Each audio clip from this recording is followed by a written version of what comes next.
সেদিন ঈসা আলাইহিসসালাম তিনি জন্মগ্রহণ করেছেন ফিলিস্তিনের বেথেলহাম শহরে, যে শহরটিকে আরবিতে বলা হয় মাদিনাতু বাইতুলাহাম।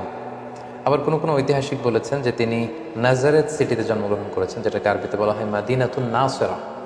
তবে বেথেলহাম শহরের ব্যাপারেই বেশিরভাগ ঐতিহাসিক মতামত পেশ করেছেন, কিন্তু কোরআন আল কারীমে সুনির্ধারিতভাবে ওনার জন্মস্থানের কথা বলা হয়নি, বরং বলা হয়েছে বাইতুল মুকাদ্দাস থেকে একটা রিমোট এরিয়াতে, দূরবর্তী কোনো একটা জায়গায়, যেটা সারাউন্ডেড বাই ডেট ট্রিজ, খেজুর গাছ দ্বারা বেষ্টিত, এরকম কোনো একটি জায়গায় আল্লাহ নবী ঈসা আলাইহিস সালাম জন্মগ্রহণ করেছেন। আমরা ওনাকে চিনি আল্লাহ নবী ঈসা হিসেবে অথবা ঈসা রুহুল্লাহ হিসেবে, কিন্তু খ্রিস্টান সম্প্রদায় তারা ঈসা আলাইহিস সালামকে জেসাস ক্রাইস্ট বলে থাকে, যেটাকে বাংলায় যীশু খ্রিস্ট বলা হয়। কালামুল্লাহ মাজিদে ঈসা আলাইহিস সালামের অনেকগুলো নাম উল্লেখ হয়েছে।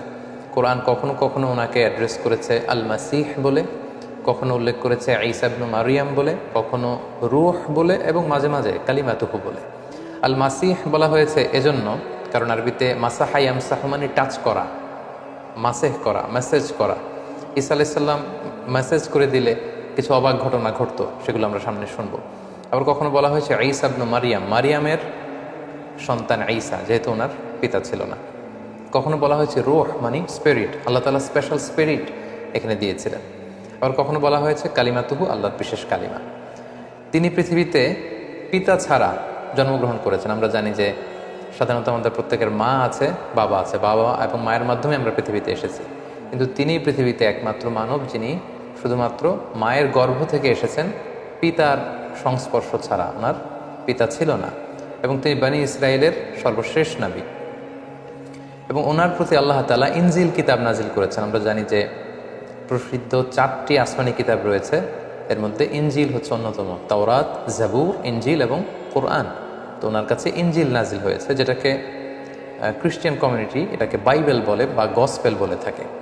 এবং তিনি হচ্ছে 5জন উলুল আজমে মিনার রসুল আছে, যারা খুবই দৃঢ় প্রত্যয়ের অধিকারী 5জন নবী, তাদের মধ্যে থেকে তিনি একজন। তারা হচ্ছেন নূহ আলাইহিস সালাম, ইব্রাহিম আলাইহিস সালাম, মূসা আলাইহিস সালাম, এবং এই ঈসা আলাইহিস সালাম, এবং আমাদের প্রিয় নবী মুহাম্মদ রাসূলুল্লাহ সাল্লাল্লাহু আলাইহি ওয়াসাল্লাম। এবং তিনি একমাত্র নবী যিনি এখনো ইন্তেকাল করেননি, তিনি এখনো বেঁচে আছেন। আল্লাহ তাআলা বিশেষ কুদরতে ওনাকে আকাশে তুলে নিয়েছেন। তিনি একটা সময় শেষ জামানায় কিয়ামতের অদ্যাবধি পূর্বে আগ মুহূর্তে পৃথিবীতে আসবেন। ইমাম মাহাদির নেতৃত্বে তিনি গোটা বিশ্বে সাম্য, শান্তি, ভালোবাসা, ইসলাম এটা প্রতিষ্ঠা করবেন, এবং স্বাভাবিকভাবে অন্যান্য নবীদের মতো তিনি পৃথিবীতে ইন্তেকাল করবেন। তার মায়ের নাম ছিল মারিয়াম, আমরা জেনেছি, এবং আমাদের প্রফেট সিরিজের জাকারিয়া আলাইহিস সালামের পর্বে আমরা মোটামুটি মারিয়াম আলাইহিস সালামের ঘটনার ব্যাপারে আলোচনা করেছিলাম। আল্লাহ তাআলা মারিয়াম আলাইহিস সালামকে গোটা বিশ্বের নারীকুলের মধ্য থেকে স্পেশালি তিনি চুজ করেছেন, তিনি তাকে পিউরিফাই করেছেন, তাকে সিলেক্ট করেছেন।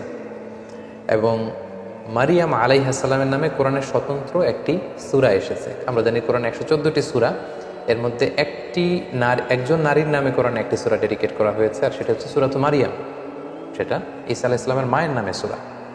কোরআনে আল্লাহ পাক তাকে সিদ্দিকা বলেছেন, সত্যবাদী নারী, এবং তিনি কুমারী হয়েও সন্তান জন্মদান করেছেন। এবং সাইয়েদানা মারিয়াম আলাইহিস সালাম এবং তার সন্তান আল্লাহ নবী ঈসা আলাইহিস সালামকে আল্লাহ তাআলা শয়তানের দুষ্টু খোঁচা থেকে হেফাজত করেছেন, কারণ ঈসা আলাইহিস সালামের নানি হান্না বিনতে ফাখুজ স্পেশালি আল্লাহ তাআলার কাছ থেকে দোয়া করে এটা চেয়ে নিয়েছিলেন। কোনো নিউবর্ন বেবি যখন পৃথিবীতে আসে, শয়তান তাকে খোঁচা দেয়, তখন বাচ্চাটা ওয়া ওয়া করে কেঁদে ওঠে। এটা ঘটেনি শুধু মারিয়াম আলাইহিস সালামের ক্ষেত্রে এবং আল্লাহ নবী ঈসা আলাইহিস সালামের ক্ষেত্রে। সম্মানিত সুধী, আল্লাহ নবী ঈসা আলাইহিস সালামের জন্মটাই একটা মিরাকেল, তার জন্মটাই একটা মুজিজা। কারণ আমরা পৃথিবীতে বাবা মায়ের মাধ্যমে এই দুনিয়ার বুকে এসেছি, কিন্তু আল্লাহ নবী ঈসা আলাইহিস সালাম পিতা ছাড়া কেবলমাত্র মায়ের মাধ্যমে দুনিয়াতে এসেছেন। কিভাবে তিনি এসেছেন, তার জন্মের ঘটনাটা কেমন ছিল, বিস্তারিতভাবে আল্লাহ তাআলা সূরা মারিয়ামে উল্লেখ করেছেন। আমরা সরাসরি কোরআনে ফিরে যাই, তাহলে আমরা বুঝতে পারবো যে কোরআন আমাদেরকে কি জানাচ্ছে। সূরা মারিয়ামে আল্লাহ তাআলা ইরশাদ করেছেন, ওয়াজকুর ফিল কিতাবি মারইয়ামা ইযিন তাবাদাত মিন আহলিহা মাকানান শারকিয়্যা। মানে হে নবী, আমাদের রাসূলকে আল্লাহ তাআলা উদ্দেশ্য করে বলছেন, হে নবী, আপনি এই কোরআনে মারিয়ামের কথা উল্লেখ করুন, যে পূর্ব দিকে তার ফ্যামিলি থেকে পূর্ব দিকে কোনো একটা জায়গায় গিয়েছিল। ফাত্তাখাযাত মিন দুনিহিম হিজাবান, সে হয়তো গোসলের কাজে বা ব্যক্তিগত কোনো কাজে হেজাব দিয়ে চারদিকে পর্দা টাঙিয়ে কোনো একটা কাজ করছিল। ফাআরসালনা ইলাইহা রূহানা, ঠিক ওই মুহূর্তে আমি জিবরাইল আলাইহিস সালামকে পাঠালাম। নির্জন একটা এলাকা, তিনি একাকী কাজ করছিলেন। হঠাৎ আল্লাহ তাআলা তার ফেরেশতা জিবরাইল আলাইহিস সালামকে পাঠালেন। ফাতামাসসালা লাহা বাশারান সাবিয়্যা, এবং জিবরাইল আলাইহিস সালাম মানুষের আকৃতিতে তার সামনে যে উপস্থিত হলো। মারিয়াম আলাইহিস সালাম দেখে ভয় পেয়ে গেলেন। ক্বালা, তিনি বললেন, ইন্নী আউযু বির-রাহমানি মিনকা ইন কুনতা তাকিয়া, অর্থাৎ আমি তোমার ব্যাপারে আল্লাহর কাছে পানাহা চাই যদি তুমি আল্লাহকে ভয় করো। সাবধান, তুমি আমার সামনে এসো না, তুমি পুরুষ মানুষ, তুমি এখানে কি করছো, এখানে কেন এসেছো? ক্বালা, সাইয়েদনা জিবরাইল আলাইহিস সালাম বললেন, ইন্নামা আনা রাসূলু রাব্বিকি লিআহাবা লাকি গুলামান যাকিয়া, অর্থাৎ মারিয়াম ভয় নেই, আমি সাধারণ মানুষ নই, আমি আল্লাহর ফেরেশতা, আল্লাহর পাঠানো অ্যাঞ্জেল, ফেরেশতা। আমি এসেছি তোমাকে একটা গোলামান জাকিয়া, পবিত্র সন্তান গিফট করবার জন্য। একথা শুনে তো মারিয়াম আলাইহিস সালাম আতকে উঠলেন। তিনি বললেন, ক্বালাত আন্না ইয়াকুনু লি গুলাম, আমার কি করে সন্তান হবে? ওয়ালাম ইয়ামসাসনি বাশার, কোনো মানুষ তো আমাকে, কোনো পুরুষ তো আমাকে স্পর্শ করেনি।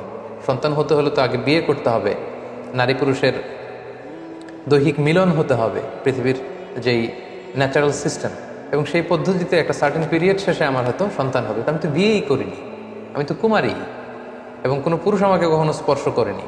আর ওয়ালাম আকু বাগিয়া, আমি তো ব্যভিচারিণীও নই, আমি তো এমন নষ্টা ভ্রষ্টা নারী নই যে আমি পরপুরুষের সাথে কোনো ধরনের ব্যভিচারে লিপ্ত হয়েছে কিংবা অপকর্ম করেছি, ফলে তার মাধ্যমে আমার সন্তান, আমার গর্ভে সন্তান আসবে, এটা তো সম্ভব নয়, কিভাবে হবে? ক্বালা, জিবরাইল আলাইহিস সালাম বললেন, কাযালিকি, এমনিই হবে। ক্বালা রাব্বুকি হুয়া আলাইয়া হাইয়্যান, তোমার রব আমাকে এই বলে পাঠিয়ে দিয়েছে যেটা আমার পক্ষে সম্ভব, আমি আল্লাহ তাআলা চাইলেই এই মিরাকেল ঘটাতে পারি। ওয়ালি নাজআলাহু আয়াতান লিন-নাস, আল্লাহ তাআলা বলেন যে এটা আমি করতে চাই যাতে করে তার সন্তানকে গোটা বিশ্বের জন্য আমি একটা নিদর্শন করে রাখতে পারি। ওয়া রাহমাতাম মিন্না, আমার পক্ষ থেকে রহমত স্বরূপ। ওয়া কানা আমরাম মাকদিয়া, আর মারিয়াম তুমি বিচলিত হয়ে লাভ নেই, এটা ডিসাইডেড, আল্লাহ তাআলার সিদ্ধান্ত হয়ে গিয়েছে। আমরাম মাকদিয়া, জাস্ট এখন এটা প্লে হবে, আল্লাহ তাআলা ডিসাইড করেছেন এমনটা ঘটাবেন এবং এমনটা ঘটবে। ফাহামালাতহু ফান্তাবাযাত বিহি মাকানান কসিয়া, এবং মুহূর্তের মধ্যেই সাইয়েদনা মারিয়াম আলাইহিস সালাম তিনি প্রেগনেন্ট হয়ে গেলেন। মুহাসসিরিন ইকরাম বলেছেন যে জিবরাইল আলাইহিস সালাম একটা ফু দিলেন, সেটা মারিয়াম আলাইহিস সালামের জামার পকেটের ভেতর দিয়ে মারিয়াম আলাইহিস সালামের গর্ভের ভেতরে টাচ করলো, এবং এটা ছিল একটা special spirit, breathed into it, Allah তাআলা স্পেশাল একটা রুহের ফুৎকার দিয়েছেন, এবং সেই রুহের ফুৎকার যখন মারিয়াম আলাইহিস সালামের গর্ভে চলে গেল, তিনি প্রেগনেন্ট হয়ে গেলেন। সুবহানাল্লাহি বিহামদিহি। ফান্তাবাযাত বিহি মাকানান কসিয়া, তিনি লজ্জায় এলাকার কোনো লোকের সামনে যাতে না পড়ে যান, তিনি দূরবর্তী একটা স্থানে গেলেন, এবং সেই স্থানটাই বর্তমানে বেথলেহেম সিটি নামে পরিচিত, আরবিতে যেটাকে বলা হয় মাদিনাতু বাইতুল লাহাম, কারণ তিনি লজ্জা অনুভব করছিলেন। এবং ঈসা আলাইহিস সালামের জন্মটা যেহেতু মিরাকেল, ওনার এই প্রেগনেন্সি পিরিয়ডটাও মিরাকেল। সাধারণত বেবি যখন কেউ কনসিভ করে কোনো নারী, তার 9 মাস 10 মাস একটা সময়, সার্টেন পিরিয়ড অফ টাইম তাকে এই প্রেগনেন্সি পিরিয়ডকে পার করতে হয়, তখন তার বেবি ডেলিভারি হয়। কিন্তু যেহেতু এটা ছিল আল্লাহর মিরাকেল, মুহূর্তেই তিনি গর্ভবতী হয়েছেন। একজন 9 মাসের পরিপূর্ণ প্রেগনেন্ট পিরিয়ডকে পার করেছে একজন নারীর দেহাবয়ব যেমন, দেখতে যেমন, দূর থেকে দেখলেই বোঝা যায় যে তিনি গর্ভধারিণী। মারিয়াম আলাইহিস সালামের অবস্থাটা মুহূর্তের মধ্যে আল্লাহ তাআলার এই মিরাকেলে, এই মুআজিজার মাধ্যমে এরকম হয়ে গেল। তিনি আতঙ্কিত হলেন, তিনি ভয় পেলেন, অন্য কারো সামনে যাতে তিনি পরে লজ্জিত হতে না হয়, তিনি এলাকা ছেড়ে মাকানান কসিয়া, সেই বেথলেহেম সিটিতে চলে গেলেন, এবং সেখানে খেজুর বেষ্টিত একটা এলাকা ছিল। ফাজাআহাল মাখাদু ইলা জিজআইন নাখলা, তো ওনার পেইন আসলো, প্রচণ্ড ব্যথা, সন্তান জন্মদানের যে পেইন হয়, এটা তাকে একটা খেজুর গাছের গোড়ায় নিয়ে আসলো। তিনি সহ্য করতে না পেরে সেখানে বসলেন। ক্বালাত ইয়া লাইতানি মিত্তু ক্বাবলা হাযা, এবং নিজের সাথে কথা বলতে লাগলেন যে হায় রে, আজকের এই সিচুয়েশন ফেস করার আগে আমি যদি মারা যেতে পারতাম কতই না ভালো হতো, আমি যদি মরে যেতে পারতাম। ওয়া কুনতু নাসিয়াম মানসিয়া, অথবা আমি যদি মানুষ থেকে বিস্মৃত হয়ে যেতে পারতাম, অর্থাৎ মারিয়াম নামে একজন লোক ছিল পৃথিবীতে, এটা যদি সবাই ভুলে যেত তাহলে কতই না ভালো হতো, তাহলে তো আমি লজ্জিত হওয়া লাগতো না। ফানাদাহা মিন তাহতিহা আল্লা তাহজানি, অর্থাৎ বোঝা গেল যে এরকম পরিস্থিতির মধ্য দিয়ে তিনি গর্ভপাত করলেন, ডেলিভারি হলো, আল্লাহর মিরাকেল মুআজিজা ঈসা আলাইহিস সালাম পৃথিবীতে আসলেন। মুহূর্তেই ফানাদাহা মিন তাহতিহা, তার নিচ থেকে একটা আওয়াজ আসলো যে আল্লাহ তাহজানি, হে মারিয়াম তুমি চিন্তিত হয়েও না। কদ জাআলা রাব্বুকি তাহতাকি সারিয়া, এই তো দেখো তোমার পায়ের নিচ দিয়ে একটা স্রোতস্বিনী ঝর্ণা ধারা প্রবাহিত হচ্ছে। সুবহানাল্লাহ। এবং আল্লাহ বললেন ওয়া হুজ্জি ইলাইকি বিজিযইন নাখলাতি তুসাকিত আলাইকি রুতাবান জানিয়া, হে মারিয়াম তুমি খেজুরের ডালা ধরে টান দাও, তাহলে দেখবে যে উপর থেকে খেজুর গাছ থেকে টসটসে সুমিষ্ট পরিপক্ক পাকা খেজুর নিচে পড়বে, এবং ওই খেজুর তুমি খাও। ফাকুলি ওয়াশরাবি, তুমি খাও পান করো, ওয়াকর্রি আইনা, আর এই তোমার নবজাতক সন্তানের দিকে তাকিয়ে তোমার চোখ জুড়াও, দেখো কত ফুটফুটে চমৎকার সন্তান আমি তোমাকে দিয়েছি। ফা ইম্মা তারাইন্না মিনাল বাশারি আহাদান, কোনো মানুষ যদি দেখো আমি তোমাকে পলিসি বাতলে দিচ্ছি, তুমি কি করবে? ফাকুলি ইন্নি নাদারতু লিররহমানি সাওমা ফালান উকাল্লিমাল ইয়াওমা ইনসিয়া, তুমি ইঙ্গিতে বলো যে আমি রোজা রেখেছি, আমি কারোর সাথে কথা বলবো না। আমাদের এই শরিয়াতে রোজার সিস্টেম হচ্ছে সকাল থেকে শুরু করে সন্ধ্যা পর্যন্ত না খেয়ে থাকা, কিন্তু ওনাদের শরিয়াতে রোজার সিস্টেম ছিল সকাল থেকে সন্ধ্যা পর্যন্ত মৌনতার রোজা রাখা, মানে চুপ থাকা। সকাল থেকে সন্ধ্যা পর্যন্ত খাওয়া যাবে, পান করা যাবে, কিন্তু কথা বলা যাবে না, কথা বললে রোজা ভেঙে যাবে। তো মারিয়াম তুমি ইঙ্গিতে বলো যে তুমি রোজা রেখেছো। ফাআতাত বিহি কওমাহা তাহমিলু, অবশেষে মারিয়াম আলাইহিস সালাম কি করবেন তিনি বুঝে উঠতে পারছিলেন না। অবশেষে তিনি শিশু সন্তান ঈসা আলাইহিস সালামকে কোলে নিয়ে এলাকার লোকদের কাছে আসলেন। ক্বালু ইয়া মারইয়াম, সবাই বলল হে মারিয়াম, লাকাদ জিইতি শাইআন ফারিয়া, এ কি অঘটন তুমি ঘটালে, এটা কি করলে তুমি? তুমি সন্তান পেলে কোত্থেকে? তোমার তো বিয়ে হয়নি, কোত্থেকে তুমি বেবি পেলে? ইয়া উখতা হারুন মা কানা আবুকি ইমরাআ সাউইন ওয়া মা কানাত উম্মুকি বাগিয়া, তোমার বাবা তো ভালো লোক ছিল, তোমার মাও তো ব্যভিচারিণী ছিল না, তুমি এই কাজ কেমন করে করলে? মারিয়াম, তোমার মা ছোটবেলা তোমাকে বাইতুল মুকদ্দাসে রেখেছে, আমরা ভেবেছি তুমি কত ভালো মেয়ে হবে, বাইতুল মুকদ্দাসে তুমি সেবা করো, তোমাকে ভালো মেয়ে মনে করেছিলাম, তুমি কি করে এমন কাজটা করলে? ফাআশারাত ইলাই, মারিয়াম আলাইহিস সালাম এলাকার লোকদের এই প্রশ্নবাণে যখন তাকে জর্জরিত করা হচ্ছিল তিনি কোনো কথা বললেন না, তিনি শিশু সন্তানের দিকে ইঙ্গিত করলেন। ফাআশারাত ইলাই, অর্থাৎ আমি কিছু বলতে পারবো না, এই ছেলের দিকে তাকাও, ছেলেকে বলো। ফাআশারাত ইলাই, ঈসা আলাইহিস সালামের দিকে ইঙ্গিত করলেন, নোটিস করলেন। ক্বালু, তারা রেগে গিয়ে বলল কাইফা নুকাল্লিমু মান কানা ফিল মাহদি সাবিয়া, হে মারিয়াম তুমি কি আমাদের সাথে ঠাট্টা করছো? এই দোলনায় থাকা বা তোমার কোলে থাকা শিশুর সাথে আমরা কিভাবে কথা বলবো? কেন তুমি এই কাজ করলে? ঠিক ওই মুহূর্তে একটা যুগান্তকারী ভাষণ দিয়েছিলেন সাইয়েদনা ঈসা আলাইহিস সালাম। মায়ের পবিত্রতা বর্ণনা করেছিলেন, নিজের পরিচয় পেশ করেছিলেন। ছোট্ট দুধের শিশু মায়ের কুল থেকে আঙ্গুল তুলে বললেন ইন্নী আব্দুল্লাহ আতানিয়াল কিতাব ওয়া জাআলানি নাবিয়্যা। সবাইকে অবাক করে দিয়ে এই দুধের শিশু কথা বলতে আরম্ভ করলো। তিনি বললেন যে আমি আল্লাহর গোলাম। আতানিয়াল কিতাব ওয়া জাআলানি নাবিয়্যা, আল্লাহ তাআলা আমাকে কিতাব দিয়েছেন, তিনি আমাকে নবী বানিয়েছেন। ওয়া জাআলানি মুবারাকান আইনামা কুনতু ওয়া আওসানি বিসসালাতি ওয়াজ যাকাতি মা দুমতু হাইয়্যা, তিনি আমাকে বরকতময় করেছেন। আল্লাহ তাআলা আমাকে সালাতের আদেশ দিয়েছেন, আল্লাহ তাআলা আমাকে যাকাতের আদেশ দিয়েছেন। ও বাররাম বিওয়ালিদাতি, আমার মায়ের প্রতি অনুগত বানিয়েছেন। ওয়ালাম ইয়াজআলনি জাব্বারান শাকিয়্যা, আল্লাহ আমাকে হতভাগা বানাননি। ওয়াসসালামু আলাইয়া ইয়াউমা উলিদতু ওয়া ইয়াউমা আমুতু ওয়া ইয়াউমা উবআসু হাইয়্যা, আমার জন্মের দিন, আমার মৃত্যুর দিন, আবার কিয়ামতের দিন আমি যখন আবার পুনরুত্থিত হব সেদিন পর্যন্ত আমার প্রতি সালাম। এভাবে সবিস্তরে আল্লাহ তাআলা সূরাত মারিয়ামে সাইয়েদনা ঈসা আলাইহিস সালামের জন্মের যে স্টোরিটা এটা তিনি উল্লেখ করেছেন। এবং মারিয়াম আলাইহিস সালামের সামনে দাঁড়ানো, এতক্ষণ তার সাথে তর্ক বিতর্কে লিপ্ত বানি ইসরায়েলের সমস্ত পাদ্রীরা, সমস্ত লোকেরা তারা অবাক হয়ে গেল। গোটা বিশ্বে এমন তো কখনো ঘটেনি যে মায়ের কোলে থাকা ছোট্ট দুধের শিশু কিছুক্ষণ আগে যে ছেলে জন্মগ্রহণ করেছে সে কীভাবে প্রাপ্তবয়স্ক লোকদের মতো কথা বলে। এবং সাইয়েদনা ঈসা আলাইহিস সালাম সেদিন নিজের পরিচয় দিয়েছিলেন, তার মা যে ব্যভিচারিণী নন সেটাও তিনি প্রমাণ করেছিলেন। সম্মানিত সুধী, ঠিক এভাবে আল্লাহ তাআলা ঈসা আলাইহিস সালামের জন্মের বৃত্তান্ত সূরা মারিয়ামে উল্লেখ করেছেন।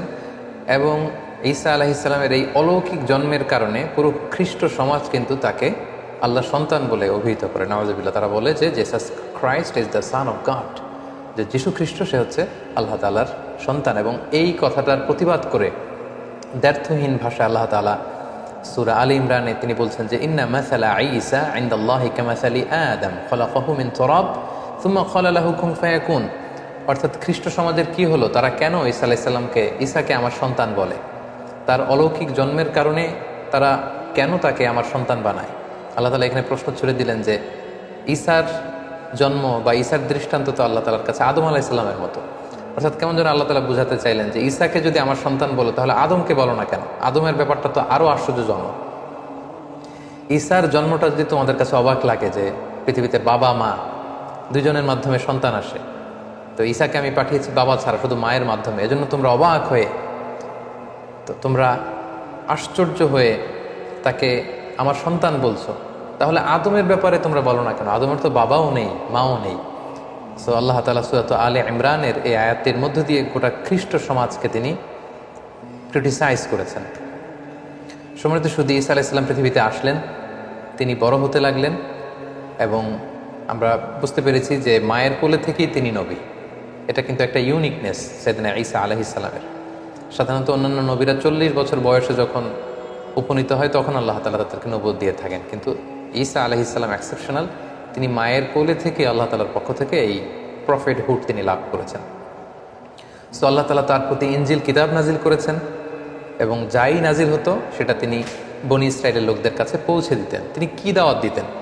আমরা যদি কালামুল্লাহ মাজিদের দিকে একটু খেয়াল করি তাহলে দেখব যে সাইয়েদনা ঈসা আলাইহিস সালাম তিনি তাওহীদের দাওয়াত দিয়েছেন, এক আল্লাহর দাওয়াত দিয়েছেন, আখিরাতের দাওয়াত দিয়েছেন, রিসালাতের দাওয়াত দিয়েছেন। যেমন সূরা মারিয়ামে আল্লাহ তাআলা বলছেন যে ঈসা আলাইহিস সালাম তাদেরকে বলেছিলেন যে ওয়া ইন্নাল্লাহা রাব্বি ওয়া রাব্বুকুম, অর্থাৎ হে বনি ইসরাইলের লোকেরা, নিশ্চয় আল্লাহ তাআলা তিনি আমারও রব, ওয়া রাব্বুকুম তোমাদেরও রব, ফা'বুদুহ তোমরা এক আল্লাহর ইবাদত করো, হাযা সিরাতুম মুস্তাকিম, এবং এটাই সিরাতে মুস্তাকিম, এটাই সোজা রাস্তা। তাহলে তিনি কিন্তু এক আল্লাহর ইবাদতের প্রতি বনি ইসরাইলকে দাওয়াত দিয়েছিলেন। সূরা আলে ইমরানে একটি আয়াতে পাওয়া যায় যে সাইয়েদনা ঈসা আলাইহিস সালাম তিনি বলেছেন ওয়াজিতুকুম বিআয়াতিম মির রাব্বিকুম, অর্থাৎ হে আমার কওমের লোকেরা, আমি আমার রবের পক্ষ থেকে তোমাদের কাছে নিদর্শন নিয়ে এসেছি, সাইন নিয়ে এসেছি, মিরাকেল নিয়ে এসেছি, ফাত্তাকুল্লাহ, তাই তোমরা আল্লাহকে ভয় করো, ওয়া আতিউন, আর রাসূল হিসেবে আমার আনুগত্য করো। তাহলে সম্মানিত শুধু এই দুটি আয়াত থেকে আমরা বুঝলাম যে তিনি যে রাসূল এটার কথা তিনি সুস্পষ্টভাবে বলেছেন এবং তার কাছে আল্লাহর যে বাণী আসে এগুলো যাতে তারা নিরঙ্কুশভাবে মেনে নেয় সেটার আদেশ তিনি করেছেন এবং আল্লাহ তাআলা তিনি যে এক এবং একক সেটার দাওয়াত তিনি দিয়েছেন। এবং অন্য একটি আয়াতে আমরা দেখতে পাই যে সাইয়েদনা ঈসা আলাইহিস সালাম তিনি রাসূলুল্লাহ সাল্লাল্লাহু আলাইহি ওয়াসাল্লাম যে তারপরে নবী হয়ে আসবেন সেটা সুসংবাদ দিয়েছেন। আল্লাহ তাআলা বলছেন ওয়া ইয ক্বালা ঈসা ইবনু মারইয়াম, যখন মারিয়ামের কন্যা ঈসা বলল ইয়া বানি ইসরাঈল, হে বানি ইসরাঈল, ইন্নী রাসূলুল্লাহি ইলাইকুম, আমি তোমাদের প্রতি আল্লাহ রাসূল হয়ে প্রেরিত হয়েছে, মুসাদ্দিকাল লিমা বাইনা ইয়াদাইয়া মিনাত তাওরাত, আমার আগে যে কিতাব এসেছিল তাওরাত আমার ভাই মুসার প্রতি আমি সেটাকে টেস্টিফাই করছি, সেটার কনফার্মেশন আমি দিচ্ছি। আমি শুধু ইনজিলের ধারক বাহক হয়েই বসে থাকিনি, বরং আমার আগের কিতাবগুলোকে আমি সত্যায়ন করছি। পাশাপাশি ওয়া মুবাশশিরাম বিরাসূল, আমি একজন রাসূলের ব্যাপারে তোমাদেরকে গ্ল্যাড টাইডিংস দিতে এসেছি, যে ব্যাপারে পৃথিবীর সব নবীরা গ্ল্যাড টাইডিংস দিয়েছেন। সাইয়েদনা আদম আলাইহিস সালাম থেকে শুরু করে ঈসা আলাইহিস সালাম পর্যন্ত যত নবী পৃথিবীতে এসেছেন তারা প্রত্যেকে তাদের উম্মতের কাছে বলেছিলেন যে সর্বশেষে একজন নবী আসবে যার নাম হবে আহমদ, যিনি গোটা বিশ্বের নবীকুলদের সর্দার হবেন, যিনি হবেন সর্বশ্রেষ্ঠ রাসূল। এবং সেটার সর্বশেষ সুসংবাদটা সাইয়েদনা ঈসা আলাইহিস সালামের মাধ্যমে আল্লাহ তাআলা পাঠিয়েছেন, কারণ ওনার পরপরই আল্লাহ রাসূল সাল্লাল্লাহু আলাইহি ওয়াসাল্লাম পৃথিবীতে এসেছেন। তো তিনি বলেছেন ওয়া মুবাশশিরাম বিরাসূল, হে বনি ইসরাঈল, আমি তোমাদেরকে একজন রাসূলের সুসংবাদ দিচ্ছি, ইয়াতি মিন বাদি, উইল কাম আফটার মি, আমার পরপরই সে আসবে, ইসমুহু আহমদ, আর তার নাম হবে আহমদ। আমরা জানি যে আল্লাহ রাসূল সাল্লাল্লাহু আলাইহি ওয়াসাল্লামের অনেকগুলো নাম ছিল, চমৎকার চমৎকার নাম। এর মধ্যে উল্লেখযোগ্য দুটি নাম হচ্ছে, একটি হচ্ছে মুহাম্মদ আর একটি হচ্ছে আহমদ সাল্লাল্লাহু আলাইহি ওয়াসাল্লাম। ফালাম্মা জাআহুম বিল বাইয়িনাত, এরপর নবুয়তির প্রমাণ হিসেবে বনি ইসরাইলের লোকদের কাছে আল্লাহ নবী ঈসা আলাইহিস সালাম যখন বাইয়িনাত নিয়ে আসলেন, অর্থাৎ মুআজিজা নিয়ে আসলেন, ক্বালু হাযা সিহরুম মুবিন, তারা বলল এগুলো জাদু, হে ঈসা তুমি তো জাদুকর, তুমি অনেক বড় ম্যাজিশিয়ান, তোমার এই কথা আমরা বিশ্বাস করি না। এবং সম্মানিত শুধু আমরা তো সাইয়েদনা আদম থেকে শুরু করে অনেক নবীর ঘটনা স্টোরি আমরা শুনেছি আমাদের এই প্রফেট সিরিজে। আমরা প্রায় দেখেছি যে নবীরা যখন মুআজিজা নিয়ে আসতো এটাকে এলাকার লোকেরা জাদু বলে উড়িয়ে দিত। তো এখন আমরা জানবো যে সাইয়েদনা ঈসা আলাইহিস সালামকে আল্লাহ তাআলা কি কি মুআজিজা দিয়েছিলেন। সম্মানিত শুধুই আপনারা শুনলে অবাক হবেন যে তিনি এমন কিছু অনন্য মুআজিজা তার এলাকাবাসীদেরকে দেখিয়েছিলেন যেটা দেখে লোকজন অবাক হয়ে গিয়েছিল। তার একটি মুআজিজা ছিল তিনি মাটি দিয়ে পাখি বানাতেন, পাখি বানিয়ে সে মাটির পাখিতে ফু দিলে সেই পাখি জীবন্ত হয়ে উড়ে চলে যেত। আন্নী আখলুকু লাকুম মিনাত তিন কাহাইয়াতিত তায়রি ফাআনফুখু ফি, ফু দিতেন ফায়াকুনু তায়রাম বিইذনিল্লাহ, আল্লাহর আদেশে মাটি দিয়ে কাদা দিয়ে বানানো পাখি জীবন্ত পাখি হয়ে উড়ে চলে যেত। সুবহানাল্লাহ। তারপর ওয়া উবরিউল আকমাহা, কোনো অন্ধ রোগী, রাতকানা দিনকানা দৃষ্টি প্রতিবন্ধী কোনো লোকের চোখে যখন আল্লাহ নবী ঈসা আলাইহিস সালাম হাত বুলিয়ে দিতেন, মুহূর্তে লোকটা দৃষ্টিশক্তি ফিরে পেত। এজন্য ওনাকে বলা হতো মাসিহ। ওনার টাচ, এই টাচের স্পর্শের মধ্যে একটা আলাদা বারাকা ছিল। ওয়াল আবরাসা, ধবল রোগী, শ্বেত রোগী, কুষ্ঠ রোগী, যাদের স্কিন ডিজিজ আছে, তাদের গায়ে হাত বুলিয়ে দিলে মুহূর্তে ওই অসুস্থ ব্যক্তি সুস্থ হয়ে যেত। ওয়া ওহিল মাউথা বিইذনিল্লাহ, মৃত লাশের সামনে দাঁড়িয়ে যখন ঈসা আলাইহিস সালাম বলতেন কুম বিইذনিল্লাহ, দাঁড়াও, মুহূর্তে মৃত লাশ জীবিত হয়ে দাঁড়িয়ে যেত। ওয়া উনাব্বিউকুম বিমা তাআকুলুন, এবং লোকদের সাথে দেখা হলে উনি বলতে পারতেন যে কে কি খেয়ে এসেছে বাসা থেকে। উনি বলতেন তুমি এটা দিয়ে ব্রেকফাস্ট করে এসেছো, তুমি এটা দিয়ে লাঞ্চ করে এসেছো, তুমি রাতে এটা খেয়ে এসেছো। লোকজন অবাক হয়ে যেত ওনার কথা শুনে। ওমা তাদাখিরুনা ফি বুয়ুতিকুম, এবং তিনি বলে দিতে পারতেন কার ঘরে কি আছে, কে কার সিন্ধুকে কি জমা রেখেছে, গোপন হিডেন ট্রেজারের ভিতরে কোথায় কি আছে উনি সব বলে দিতেন। এগুলো শুনে লোকজন অবাক হয়ে যেত, এবং যাদের হেদায়েত নসিবে ছিল তারা ঈমান এনেছিল। সম্মানিত শুধু এগুলো ছিল আল্লাহ নবী ঈসা আলাইহিস সালামের প্রতি আল্লাহ তাআলার প্রেরিত বিশেষ কিছু মিরাকেল, মুজিজা। এবং আমরা জানি নবীদেরকে নবুয়তের প্রমাণ হিসেবে আল্লাহ মুজিজা দিয়ে থাকেন, এবং যে সময়ে যে জিনিসের প্রচার প্রসার ওই এলাকায় প্রসিদ্ধি বেশি, আল্লাহ ওই মুজিজা দিয়েছেন। যেমন রাসূল সাল্লাল্লাহু আলাইহি ওয়াসাল্লামের সময়ে আরবি সাহিত্যের খুব উৎকর্ষতা সাজিত হয়েছিল, ফলে কোরআনকে আল্লাহ এমন উন্নত মানের লিটারেচার করে, সাহিত্য মানে সমৃদ্ধ করে আল্লাহ পাঠিয়েছেন, ফলে আরবের বড় বড় সাহিত্যিকরা অবাক হয়েছে যে লাইসা হাযা মিন কালামিল বাশার, কোনো মানুষের কথা এটা হতে পারে না, তারা স্বীকার করেছে। মুসা আলাইহিস সালামের সময় জাদুবিদ্যার প্রসার ছিল, ফলে মুসা আলাইহিস সালামকে এমন লাঠি দিয়েছেন, এটা দিয়ে এটা সাপ হয়ে যেত, এটা সাগরে রাখলে রাস্তা হয়ে যেত, লোকজন অবাক হয়ে গিয়েছে। ঈসা আলাইহিস সালামের সময়কালে ফিলিস্তিনে, শাম দেশে চিকিৎসা বিদ্যার খুব উৎকর্ষতা সাধিত হয়েছিল, ফলে আল্লাহ তাআলা ঈসা আলাইহিস সালামকে চিকিৎসা বিজ্ঞানের এমন কিছু দান করেছিলেন যেটা দেখে সবাই অ্যাস্টনিশড হয়ে গিয়েছে। কেউ ধবল রোগী, শ্বেত রোগী, কুষ্ঠ রোগীকে ভালো করতে পারেন, উনি টাচ করলে ভালো হয়ে যায়। রাত কানা, দিন কানা, অন্ধ, প্রতিবন্ধী, দৃষ্টি প্রতিবন্ধী লোক ভালো হয় না, উনি টাচ করে দিলে ভালো হয়ে যায়। মৃত লাশকে তিনি জীবিত করে ফেলেন, মাটি দিয়ে বানানো পাখিকে ফু দিলে জীবিত হয়ে যায়। আল্লাহ তাআলা এগুলো এজন্যই দান করেছেন যাতে এগুলো দেখে লোকজন বুঝতে পারে যে তিনি সাধারণ কোনো মানুষ নন, তিনি আল্লাহর পাঠানো প্রেরিত রাসূল। তো সাইয়েদনা ঈসা আলাইহিস সালামের এই মুজিজার মাধ্যমে মানুষকে দাওয়াত দিতে লাগলেন, এবং ওনার প্রতি নাজিল হওয়া ইনজিল কিতাবের দাওয়াত তিনি দিতে লাগলেন। কিন্তু আমরা জানি যখনই নবীরা কোনো এলাকায় দাওয়াতি কাজ করেছে, তাদের পথটা কণ্টকাকীর্ণ ছিল, কুসুমাস্তীর্ণ ছিল না, তাদের বিরোধিতা করা হতো, তাদের বিরুদ্ধে ষড়যন্ত্র করা হতো, এগুলো মানুষ গ্রহণ করতে চাইতো না। এবং ঈসা আলাইহিস সালামের ক্ষেত্রেও তাই হয়েছে। যখন ঈসা আলাইহিস সালামের কথা লোকজন মানতে আরম্ভ করলো, শুনতে আরম্ভ করলো, তারও বিরোধিতা শুরু হলো।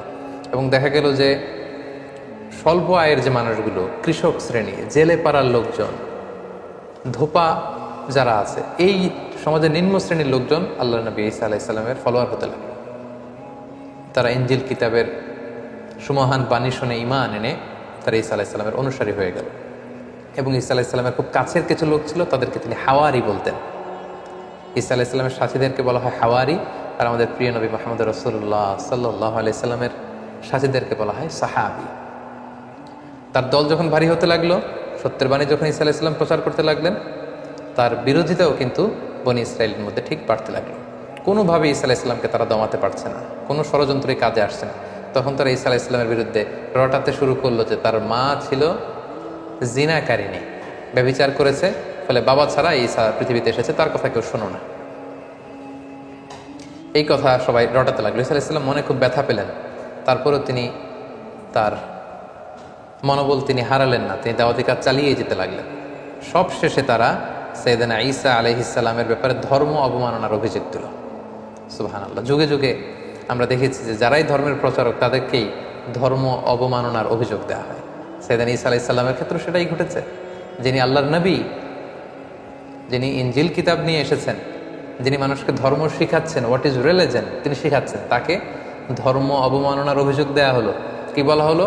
বনী ইসরায়েলরা রটাতে শুরু করলো যে তিনি তাওরাতের বিরুদ্ধে কথা বলছেন, এটা একটা ব্লাসফেমি, তাকে শাস্তি দেয়া হোক, তার শিরচ্ছেদ করা হোক, তাকে শুলে চড়ানো হোক।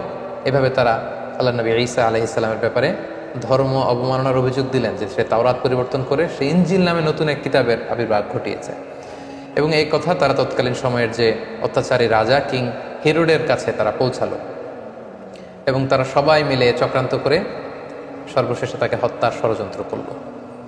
বনী ইসরায়েলের লোকেরা সাইয়েদনা ঈসা আলাইহিস সালামকে হত্যা করার জন্য চড়াও হলো এবং তাদের ভাষ্যমতে তারা ঈসা আলাইহিস সালামকে হত্যা করেছে।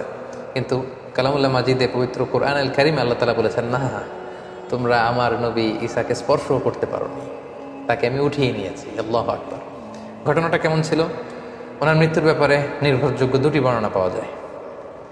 একটি বর্ণনা হচ্ছে সাইয়েদনা ঈসা আলাইহিস সালাম সহ তার অনুসারীদেরকে 4000 ইহুদি এসে ঘিরে ফেলল, একটি ঘরে তাদেরকে আবদ্ধ করা হলো। আল্লাহ নবী ঈসা আলাইহিস সালাম বললেন, আমার অনুসারীদের মধ্য থেকে কে আছো আমার জন্য জীবন দিবে? একজন দাঁড়ালো। নবী ঈসা আলাইহিস সালাম তাকে তার পাগড়ি পরিয়ে দিলেন, তার জামা খুলে পরিয়ে দিলেন, বললেন যাও। সেই লোক আল্লাহর নামে সামনে আগালো এবং তার চেহারাকে আল্লাহ ঈসা আলাইহিস সালামের চেহারা করে দিলেন। ইহুদিরা যখন তাকে পেল সবাই মনে করলো এইটাই ঈসা, তারা তাকে হত্যা করলো। আর মুহূর্তে আল্লাহ তাআলা ঈসা আলাইহিস সালামকে আকাশে তুলে নিলেন, রাফাআহুল্লাহু ইলাইহি। ফলে ইহুদিদের মতে তারা ঈসা আলাইহিস সালামকে হত্যা করেছে, আসলে হত্যা করতে পারেনি। ঐতিহাসিকভাবে দ্বিতীয় যে বর্ণনাটি পাওয়া যায় সেটা হচ্ছে তারা ঈসা আলাইহিস সালামকে হত্যার ষড়যন্ত্র করে তাকে ধাওয়া করলো। আল্লাহ নবী ঈসা আলাইহিস সালাম একটি ঘরে আবদ্ধ হলেন, তারা চারদিকে ঘিরে রাখলো নবী ঈসা আলাইহিস সালামকে হত্যার জন্য। ঈসা আলাইহিস সালামও বেরোন না, তারা নবীকে হত্যাও করতে পারে না। সবশেষে তারা তাদের মধ্যে থেকে সবচেয়ে পাপী পাষণ্ড এক লোককে অ্যাসাইন করলো যে যাও তুমি যে দেখো তো ঈসা কি করে ভিতরে। তাদের এই লোককে তারা ভেতরে পাঠালো, এই ঘরের ভেতরে দেয়াল টপকিয়ে। মুহূর্তের মধ্যে আল্লাহ তাআলা ঈসা আলাইহিস সালামকে আকাশে তুলে নিলেন এবং তাদের লোকটাকে ঈসা আলাইহিস সালামের চেহারায় রূপান্তরিত করে দিলেন, তার ফেসটাকে আল্লাহ তাআলা ঈসার চেহারা বানিয়ে দিলেন। ঈসা আলাইহিস সালামকে আকাশে তুলে নিলেন। এখন দীর্ঘ সময় হয়ে যায়, তাদের লোকটাও ফিরে না। তারা ভাবলো ঘটনা কি হয়েছে আমাদের পাঠানো লোকটার, দেখি তো ভিতরে ঢুকেই দেখেই তো ঈসা দাঁড়িয়ে আছে। আসলে এটা কিন্তু ঈসা ছিল না, এটা ছিল তাদের পাঠানো, তাদের প্রেরিত সেই লোক। তারা ওই লোকটাকেই হত্যা করলো। ঈসা আলাইহিস সালাম মনে করে একেই শুলে চড়ালো, একেই হত্যা করলো। কিন্তু হত্যার পরে তাদের মধ্যে কয়েক দল হয়ে গেল, কেউ বললো এটা ঈসা, কেউ বলে ঈসা না। কারণ আল্লাহ তাআলা শুধু তাদের পাঠানো লোকটার চেহারাটাকে ঈসা আলাইহিস সালামের মতো করেছিল, কিন্তু ওই লোকটার জামা কাপড়, হাত, দেহের অন্যান্য অঙ্গ প্রত্যঙ্গ কিন্তু ওই লোকের মতোই ছিল। ফলে তারা শঙ্কায় পড়ে, একটা সংশয়ে পড়ে গেল যে আসলেই কি আমরা হত্যা করেছি। এ ব্যাপারে আল্লাহ তাআলা খুব সুস্পষ্ট সূরাতুন নিসার ভেতরে উল্লেখ করেছেন যে ওয়াকাউলিহিম, ইহুদিরা বলে থাকে ইন্না কাতালনাল মাসীহ ঈসা ইবনে মারইয়াম, আমরা মারিয়ামের সন্তান ঈসাকে হত্যা করেছি, এটা তারা ক্লেইম করে থাকে। কিন্তু আল্লাহ বললেন ওয়ামা কাতালু, তারা আমার নবী ঈসাকে হত্যা করতে পারেনি। ওয়ামা সলাবু, তাকে শুলেও চড়াতে পারেনি। ওয়ালাকিন শুব্বিহা লাহুম, এই পুরো বিষয়টাই তাদের কাছে অস্পষ্ট আমি করে দিয়েছি। আমি আল্লাহ এমন এক মেকানিজম এখানে ঘটিয়ে দিয়েছে, এমন ঘটনা ঘটিয়ে দিয়েছে যার ফলে পুরো ইহুদি সমাজ তারা এখানে সন্দেহে পড়ে গিয়েছে। আল্লাহ বলেন ওয়ামা কাতালুহু ইয়াকিনা, তারা আমার নবী নিশ্চিতভাবে ঈসাকে হত্যা করতে পারেনি। বাল রাফাআহুল্লাহু ইলাইহি, আল্লাহ তাআলা বলেন যে আমি আমার নিজের কাছে আমার নবী ঈসাকে উঠিয়ে নিয়েছি। সম্মানিত শুধু এই হচ্ছে ঈসা আলাইহিস সালামের এই পৃথিবীতে ওনার জীবদ্দশায় সর্বশেষ ঘটনা। কোরআন আমাদেরকে এটা কনফার্ম করেছে যে ইহুদিরা তাকে হত্যাও করতে পারেনি, ক্রুশেও চড়াতে পারেনি, বরং আল্লাহ তাআলা ঈসা আলাইহিস সালামকে উঠিয়ে নিয়েছেন। এবং প্রিয় নবী মুহাম্মদ রাসূলুল্লাহ সাল্লাল্লাহু আলাইহি ওয়াসাল্লাম আমাদেরকে জানিয়েছেন যে ঈসা আলাইহিস সালাম তিনি ইন্তেকাল করেননি, তিনি একমাত্র নবী যিনি জীবিত আছেন, তিনি আকাশে আছেন এবং শেষ জামানায় তিনি পৃথিবীতে আবার নেমে আসবেন। সহিহ মুসলিমের একটা বর্ণনায় জানা যায় আল্লাহর হাবিব সাল্লাল্লাহু আলাইহি ওয়াসাল্লাম বলেন যে অবশ্যই কিয়ামতের আগে এমন একটা সময় আসবে যখন ঈসা আলাইহিস সালাম আসবেন কিভাবে হাকামান মুকসিতা, তিনি ন্যায়পরায়ণ শাসক হয়ে আবির্ভূত হবেন। ফায়াকসুরুস সলিব, তিনি যত ক্রুশ, ইংরেজিতে যেটাকে ক্রস বলে, খ্রিস্টানদের একটা রিলিজিয়াস আইকনিক ব্যাপার, এই যত ক্রুশ আছে এই ক্রুশকে তিনি ভেঙে ফেলবেন। ওয়ায়াকতুলুল খিনজির, তিনি শূকর হত্যা করবেন। ওয়াদাউল জিজিয়া, জিজিয়া ট্যাক্সের সিস্টেম তিনি উঠাবেন। ওয়াফিদুল মাল, গোটা বিশ্বে সম্পদের তারল্য ছড়িয়ে পড়বে, গোটা বিশ্বে তিনি সাম্য, শান্তি, ভ্রাতৃত্ব, ইসলামকে তিনি প্রতিষ্ঠা করবেন। এবং সহিহ মুসলিমের আরেকটি বর্ণনায় নাওয়াস ইবনে সামআনের রাদিয়াল্লাহু তাআলা আনহুর বর্ণিত হাদিস, যেখানে রাসূল ইসলাম দাজ্জালকে নিয়ে বিস্তর আলোচনা করেছেন, সেখানে তিনি বলেছেন যে এই দাজ্জাল যখন পৃথিবীতে ফিতনা ছড়াবে ঠিক তখনই আল্লাহ নবী ঈসা আলাইহিস সালাম এই পৃথিবীতে আগমন করবেন। কোথায়? দামেস্কের, সিরিয়ার রাজধানী দামেস্কের একটা মসজিদে তিনি আসবেন। আমরা জানি যে দামেস্ক শহর এখনও আছে, ইংরেজিতে ড্যামাস্কাস বলে। এই দামেস্ক শহরের একটা আইন্দাল মানারাতিল বাইদা, একটা মসজিদের সাদা মিনারার পাশে তিনি ফেরেশতার পাখায় ভর করে শাহ করে জমিনে নেমে আসবেন।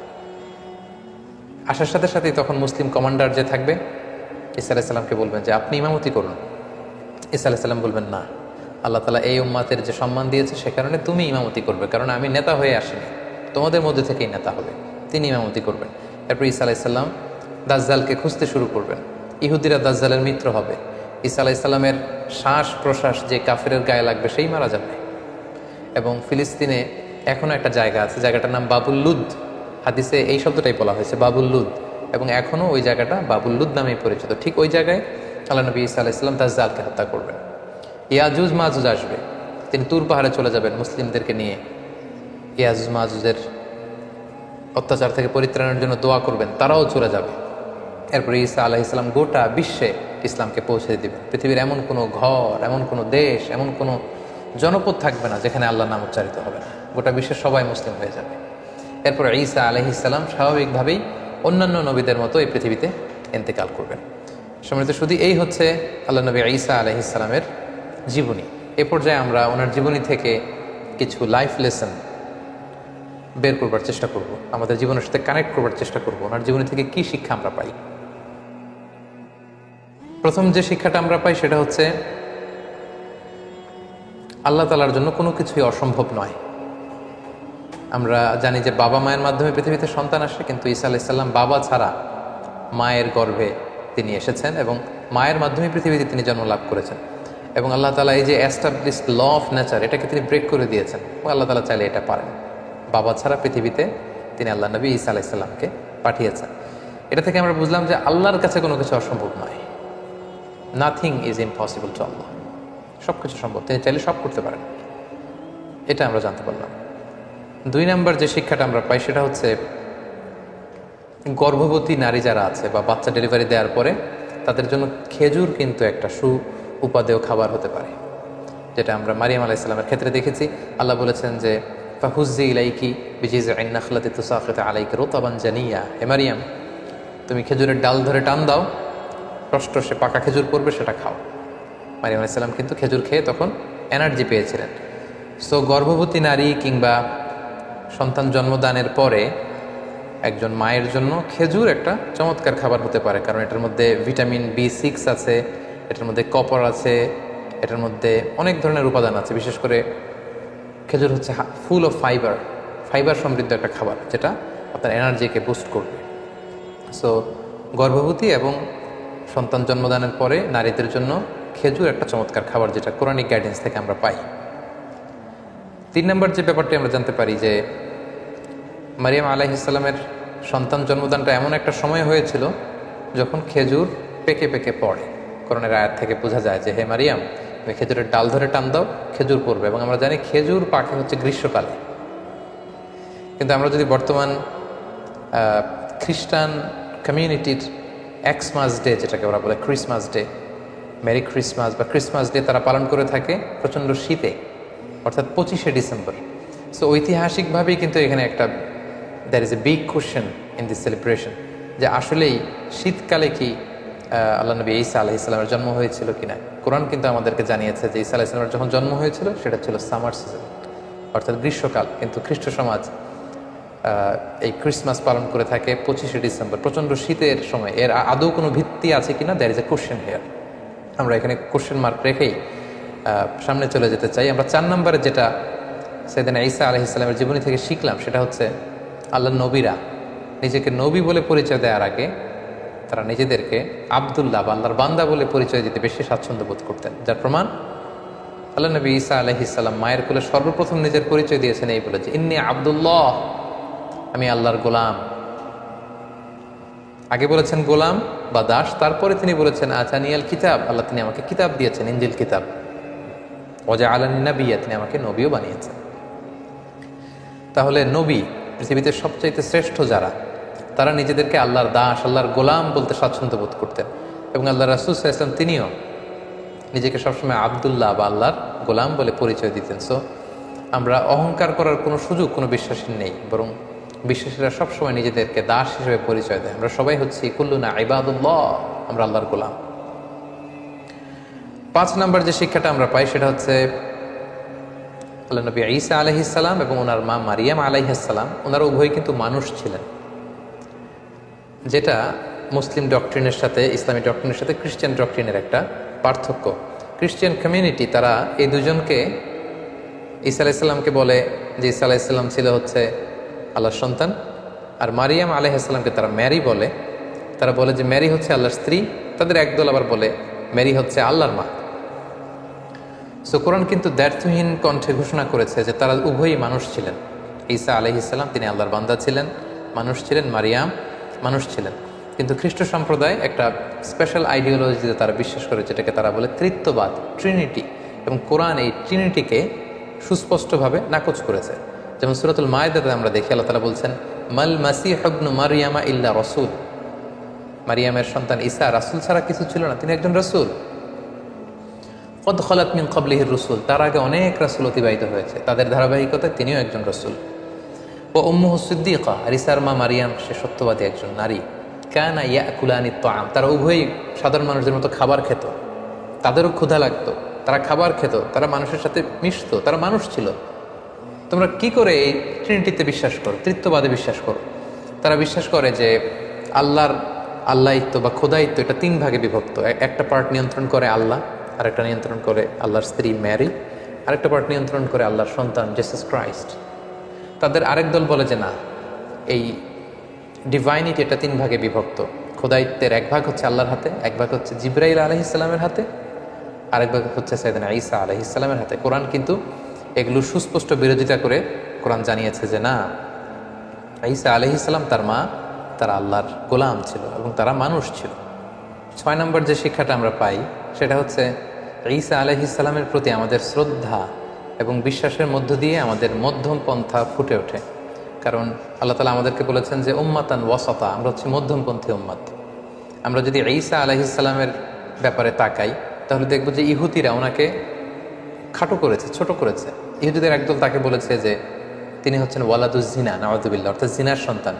মারিয়াম জিনা করেছে, সে জিনার ফসল হচ্ছে ঈসা। ইহুদিরা এইভাবে তাকে অপদস্থ করেছে, ছোট করেছে। আর যদি খ্রিস্টান সম্প্রদায়ের দিকে তাকাই তাহলে দেখবো যে তাকে উঠাতে উঠাতে আল্লাহর চেয়ারে নিয়ে বসিয়েছে, নাউযুবিল্লাহ। মানে দুই দলই হচ্ছে মার্জিনালাইজ করেছে। ইহুদিরা তাকে খাটো করে বলেছে তিনি জারদ সন্তান, নাউযুবিল্লাহ। আর খ্রিস্টান সম্প্রদায় যারা এখনও তাকে Jesus Christ is the son of god বলে, গডের সন্তান বলে, তারা উঠাতে উঠাতে উঠাতে আল্লাহর আসনে আসীন করেছে। এই দিক থেকে ঈসা আলাইহিস সালামের প্রতি আমাদের যে শ্রদ্ধা, ভালোবাসা এবং আমাদের যে বিশ্বাস, এই বিশ্বাস দিয়েও কিন্তু প্রমাণিত হয় যে আমরা উম্মাতে মুহাম্মাদি, আমরা হচ্ছি উম্মাতান ওয়াসাতা, মধ্যমপন্থী উম্মত, মডারেট। অর্থাৎ আমরা ঈসা আলাইহিস সালামের ব্যাপারে বলি যে আব্দুল্লাহি ওয়া রাসূলুহু, তিনি আল্লাহর গোলাম এবং আল্লাহর রাসূল। আমরা যখন তাকে গোলাম বলি, আল্লাহর দাস বলি, তখন এটা খ্রিস্টানদের রেসপন্স হয়। কারণ খ্রিস্টানরা উঠাতে উঠাতে ওনাকে আল্লাহর পর্যায়ে নিয়েছে। আমরা বলি না উনি আব্দুল্লাহ, আল্লাহর গোলাম। আবার আমরা যখন বলি রসুলহু, তিনি আল্লাহর রসুল, তখন এটা জিউস কমিউনিটির জন্য আমাদের পক্ষ থেকে রেসপন্স হয় যে না, তোমরা যে বলছো ওয়ালাদুজ জিনা, জিনার সন্তান না, উনি জিনার সন্তান নয়, উনি হচ্ছেন আল্লাহর সম্মানিত রসুল। সো ওনার প্রতি আমাদের বিশ্বাস হচ্ছে উনি আব্দুল্লাহি ওয়া রাসূলুহু, তিনি আল্লাহর গোলাম, আল্লাহর দাস এবং আল্লাহর প্রেরিত রাসূল। তার প্রতি ইনজিল কিতাব নাজিল হয়েছে, তার মার নামে আল্লাহ সরাসরি একটা কমপ্লিট সূরা কোরআনে ডেডিকেট করেছে। সো যদিও তিনি আমাদের নবী নন, তিনি খ্রিস্টানদের নবী, তারপরে ওনার প্রতি সঠিক বিশ্বাস এবং আকীদা আমরা কোরআনের মাধ্যমে পেয়েছি। তিনি হচ্ছেন আব্দুল্লাহি ওয়া রাসূলুহু। ঈসা আলাইহিস সালামের জীবনী থেকে সর্বশেষ এবং সবচেয়ে গুরুত্বপূর্ণ যে শিক্ষাটা আমরা পাই সেটা হচ্ছে শিরকের গুনাহ আল্লাহ তাআলা কখনো ক্ষমা করেন না। ইন্নাল্লাহা লা ইয়াগফিরু আন ইউশরাকা বিহি ওয়া ইয়াগফিরু মা দুনা যালিকা লিমান ইয়াশা। আল্লাহ শিরকের গুনাহ কখনো ক্ষমা করবেন না, সব ক্ষমা করে দিতে পারেন, তিনি শিরকের গুনাহ ক্ষমা করেন না। কারণ এটা জুলমুন আযীম, অনেক বড় পাপ। আল্লাহিত্বের ভেতরে, খোদাইত্বের ভেতরে কাউকে বসানো, এটা আল্লাহ তাআলা কখনো বরদাস্ত করেন না, এটা আল্লাহর গায়রাতে লাগে। কিন্তু খ্রিস্টানরা সেটাই করেছে। ওয়াকালাতিন নাসারা, কোরআন বলছে ওয়াকালাতিন নাসারা, নাসারারা বলে মানে খ্রিস্টানরা বলে আল মাসীহ ইবনুল্লাহ, ঈসা মাসীহ উনি নাকি আল্লাহর সন্তান, নাউযুবিল্লাহ। এবং আল্লাহ বলেন লাকাদ কাফারাল্লাযীনা ক্বালু, তারা সুস্পষ্ট কুফরি করেছে যারা বলে ইন্নাল্লাহা সালিসু সালাসা, আল্লাহ তিনের একজন, মানে ট্রিনিটি বা ত্রিত্ববাদে যারা বিশ্বাস করে তারা কুফরি করেছে। এবং তাদের জন্য কঠিন আযাব, তারা যদি এ থেকে নিবৃত না হয় কঠিন শাস্তি তাদেরকে পেয়ে বসবে। এবং সবচেয়ে মজার ব্যাপার হচ্ছে যে ঈসা আলাইহিস সালামকে কিন্তু আল্লাহ তাআলা কিয়ামতের দিন কঠিন ইন্টারোগেশন করবেন, কঠিন জিজ্ঞাসার মুখোমুখি হবেন। তিনি কিন্তু এর দায়ভার নেবেন না এবং তিনি তার উম্মাদকে কখনো বলেনও নি যে আমি আল্লাহর সন্তান। তারা নিজেরা এটা বানিয়েছে। বাবা ছাড়া পৃথিবীতে এসেছেন, অবাক তার জন্মের ঘটনা, ফলে তিনি আল্লাহর সন্তান। এটা খ্রিস্টানদের ফেব্রিকেশন, খ্রিস্টানদের বানানো। তিনি কিন্তু তাওহীদের দাওয়াত দিয়েছেন, তারপরেও আল্লাহ তাআলা ওনাকে ছাড়বেন না, ওনাকে জিজ্ঞাসাবাদ করবেন। কঠিন জিজ্ঞাসাবাদের মুখোমুখি তিনি কিয়ামতের ময়দানে হবেন। এবং সেটা আল্লাহ কোরআনে এভাবে বলেছেন যে ওয়াইদ ক্বালাল্লাহু ইয়া ঈসা ইবনে মারইয়াম, সেদিন আল্লাহ ঈসা আলাইহিস সালামকে বলবেন যে আনতা কুলতা, হে ঈসা তুমি কি বলেছিলে যে লিন্নাসি মানুষকে ইত্তাখিযুনি, যে হে মানুষেরা আমি ঈসাকে পূজা করো, ওয়া উম্মি এবং আমার মাকে পূজা করো, ইলাহাইনি আমাদেরকে তোমরা ইলাহ মানো মিন দুনিল্লাহ আল্লাহকে ব্যতি রেখে। হে ঈসা তুমি কি এই কথা কখনো বলেছিলে? সম্মানিত শুধু আমরা জানি যে ঈসা আলাইহিস সালাম বলেননি, এবং ঈসা আলাইহিস সালাম যে বলেননি এটা আল্লাহও জানেন।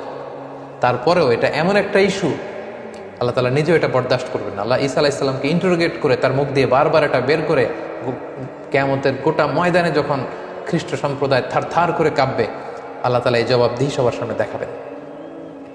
এই প্রশ্ন যখন আল্লাহ তাআলা ছুড়ে দেবেন, ঈসা আলাইহিস সালাম বলবেন ক্বালা সুবহানাকা, আল্লাহ আপনি অতি মহান পবিত্র।